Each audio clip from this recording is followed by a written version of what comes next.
twebaza mukama atukeserezza ate olunaku luno n'atusobozesa okuba nga tukyali balamu ffe baani gwani atudde essaawa zino atulaba tubaniriza olunaku lwa Sande amukulikeyo masinzizo abasobodde okuba nga mugende musinza ku mutonzi nawe nga kikkakatako okukola buli lwa Sande nga ogamba nze nzigulayo edduuka lyange saloni yange ebeera nzigule waliwo emirimu nga jjo ku weekend ate gikola kiralu n'olwekyo kulikayo nnyo omubala gwaffe wano ku Dota TV abatukubiriza kukola ate omulembe guno ogwaffe abavubuka b'omulembe guno tulina okuba nga tusukkulumamu lwaki nti emirimu weegiri gitya you can create your own job you yourself osobola osiika ebinyeebwa osiika amawogola osobola okuba nga olina omulimu gw'omu mutwe n'otunda ebikajjo watermelon tuve ku ne tugamba ninda kye nnasomerera ndooke mbeere nga ntandika okukola so tubakubiriza kukola ne tubazaamu amaanyi biba biganye last week byagaana kkiriza nti Monday ey'enkya bigenda kubeera beta mbabuuzaako Sharon Mirembe mbaaniriza atulina ogenya olunaku olwaleero akojja Urban Kojja we have bakojja ab'omulembe gwaffe nva ku baana ab'edda abaatugambanga ebintu ne tutasobola kutegeera naye waliwo omuntu nga AGM almost entegeerayo yemu nga tajja kugamba lwaki ekifuba okitadde nga naye yakitadde kale katubuzeeko katika programu yaffe that was a powerful introduction really thank you very much okay well ndi musanyufu nnyo okubeera ku Delta TV tukole probably one of the most credible TV stations thank you guys for doing the wonderful job that you're doing amanyi nze Urban Kojja most people have watched me somewhere before. Yeah, TikTok. You're there. And you know our generation is TikTok. Yes, generation TikTok. Iranga gotomanyi sanyu lyempulira okubeerako wano. Wow. I'm really excited and so happy and I can't wait to share with you guys what I know. Okay. But I want to know you first. You Urban Kojja. Gemanya go ge bakutuma abazadde. Tumanyani gwe tulina oyinza okuba nga weddira kyenneddira. Ngate nga nakwepikidde dda waliwo akulaba ate abatawanya abasaba ennamba banno. Baba manyi tuli bakugu nnyo. So I want to know who are you? Okay, amanya nze Musoke Asuman. Ndi musajja musiraamu. Tobulabika. Ate nga and a practicing Muslim eri wano ku Vivi. Manyi Swigide ekwata mu bifo byanjawulo. Olimba. Esobola okusalawo ne Ghana Face nekwata Kakongo Vule. Oh, okay. Yes, so those are my names. Ndi musajja musiraamu. Yes. Oli musajja mufumbo. Awo watusinga okwagala okutegeera. Ndi musajja mufumbo. I've been married for close to 6 years. Oh, really? Era nga sinnatuukako waka.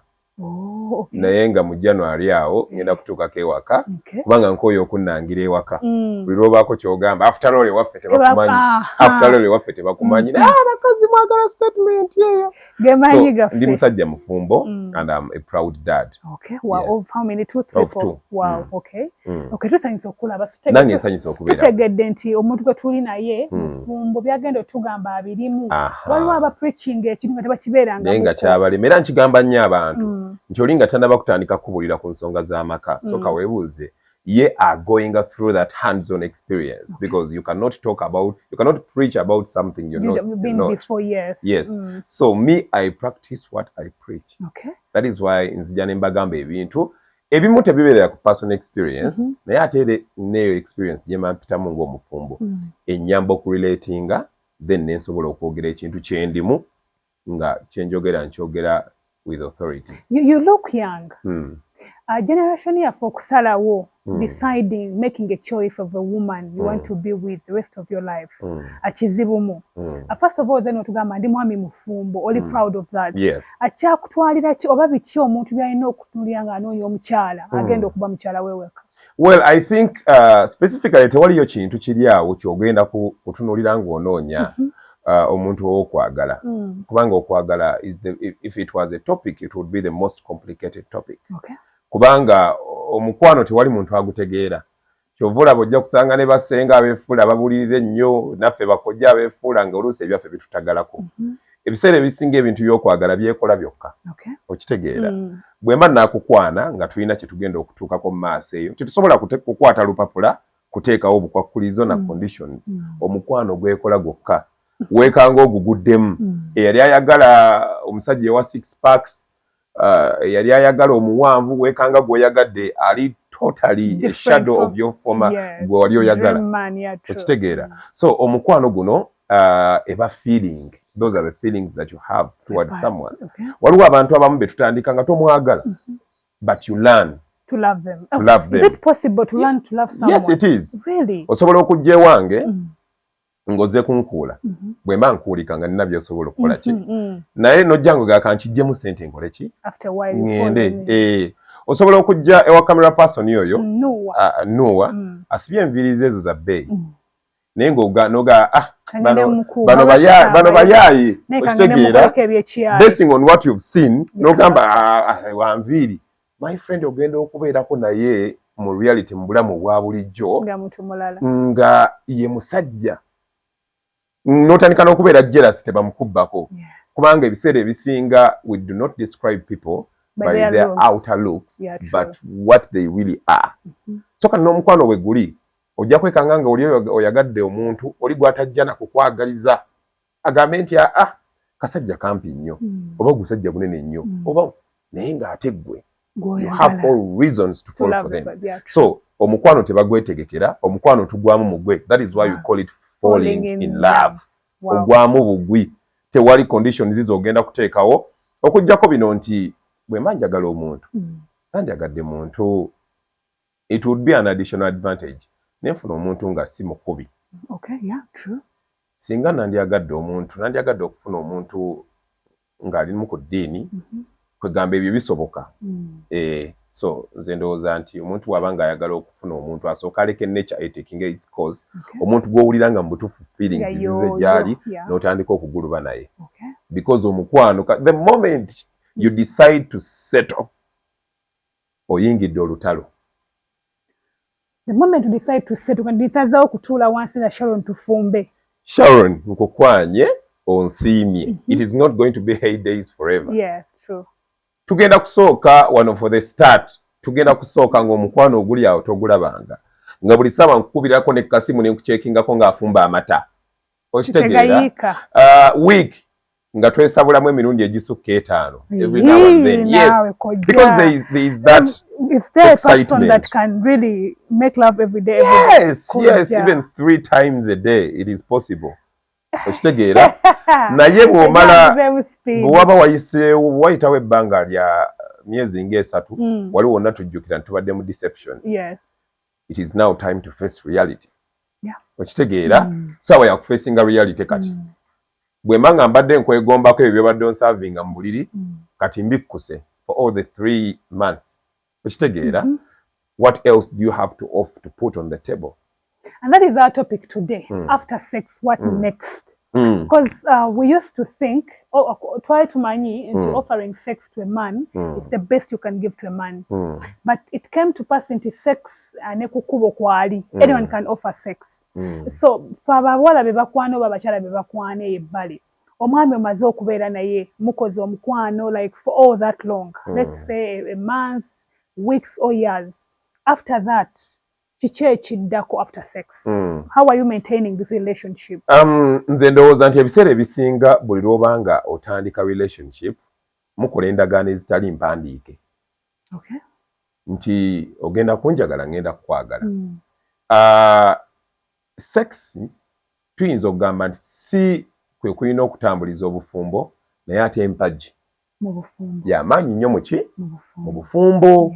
Kyovula abaana bawala eyo beefaako buli lunaku ba discovering eyakapya kubanga beefaako mu kumanya bu style obupya mu kumanya styles ebirungo basiba batutawanya ku masimu okwo era kwali ebirungo bya sex kujja gyebiri era tunagenda okuvaano ng'otegedde ebimu ku byo naye nze ndowooza nti most of the times sex kyo sijja kukirolinga out totally nti kyekidriving obufumbo teri muntu ayagala kubeera n'omuntu gw'atanyumirwa buli omu ayagala okuba n'omuntu akola ki amunyumira naye tutuuka ekiseera nze ndowooza sex aba n'obudde bwe mu bufumbo then n'ebintu ebirala biba n'obudde bwabyo tojja kutandika kulowooza sex ssaawa 8 gwakiro omwana bamugobye batugamba sex atwala stress atwala stress naye kati njagala omanye buli lw'ofumbirwanga omusajja oba omusajja n'awasa omukazi temugenda kubeerawo nga buli ssaawa mulowooza kwegatta.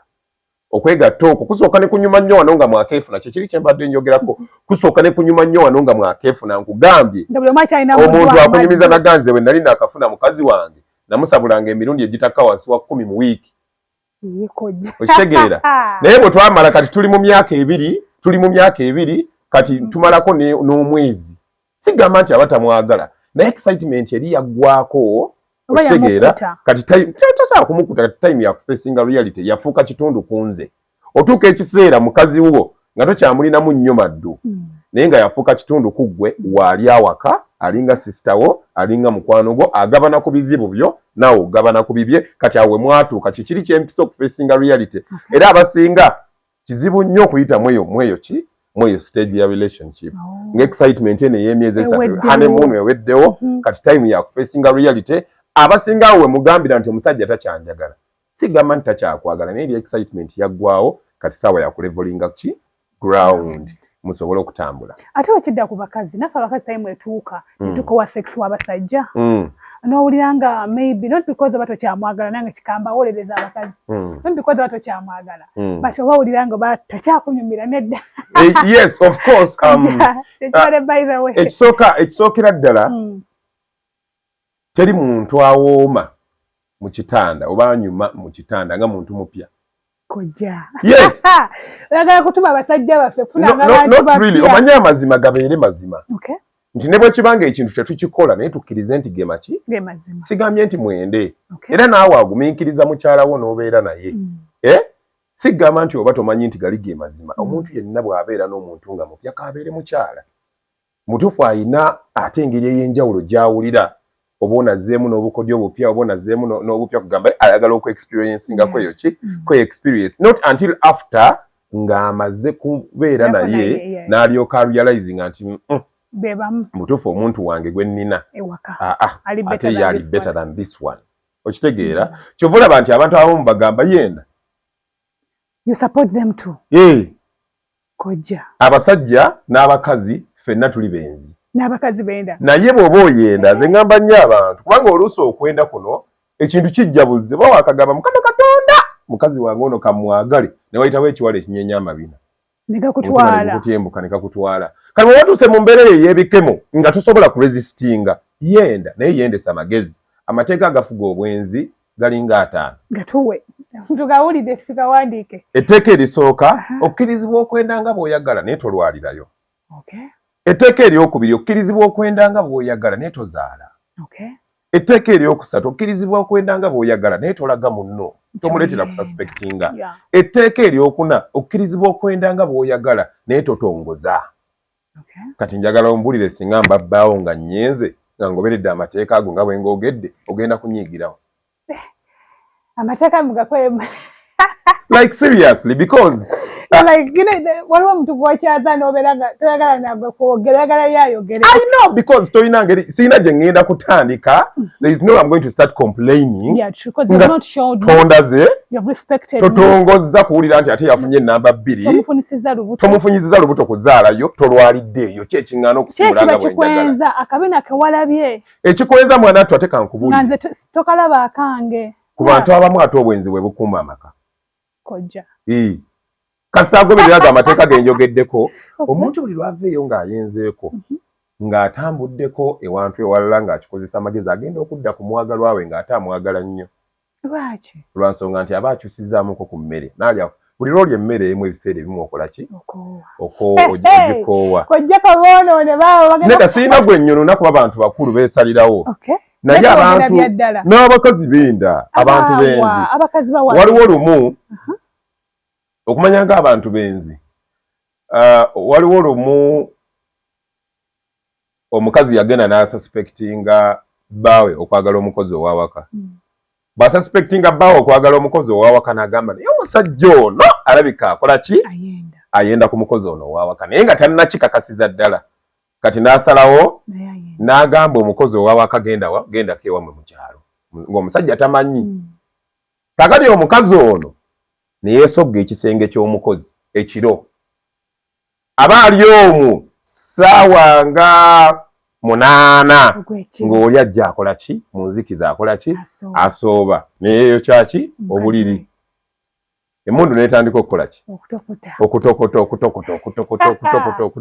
Ali ku mukazi we. Kati emmundu emala okutokota omukazi alina ebintu byarealizingiramu eyo process nti seewo bulijjo nze akuba kankoko dakiika 2 ewoono ayunga n'okuyunga ate ayungidde ku ye andi kati agamba nti omusajja wange bulijjo bw'ajja eno mu bwenzi n'omukozi akuba ne rawundi ezisukka 2 bamaliriza bwe bati omukazi n'agamba kati kanve mpolampola mu buliri ng'omusajja agudde eri ekikoowuko nassaako ettaala agenda okwetegereza gwe badde yeebase naye ng'asikaali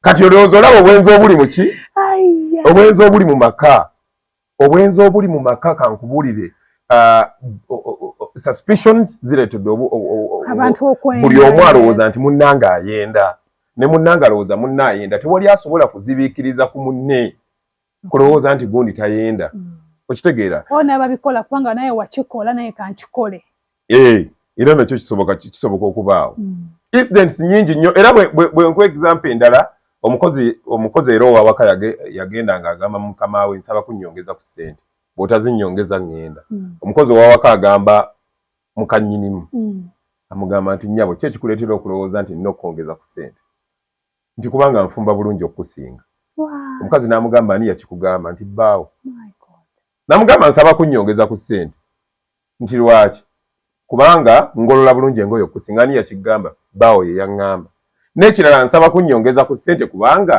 ne mu buliri mpaoma okukusinga mukazi n'agamba what yakwata akambe yali akamutemye n'amugamba how dare you parking ebintu byo ofulume ennyumba yange otambule okole eki ogende you cannot go ahead and tell me nti oweebaka n'omwami wange omukazi n'agamba nti asi mwami wo asikaali ye yaŋŋamba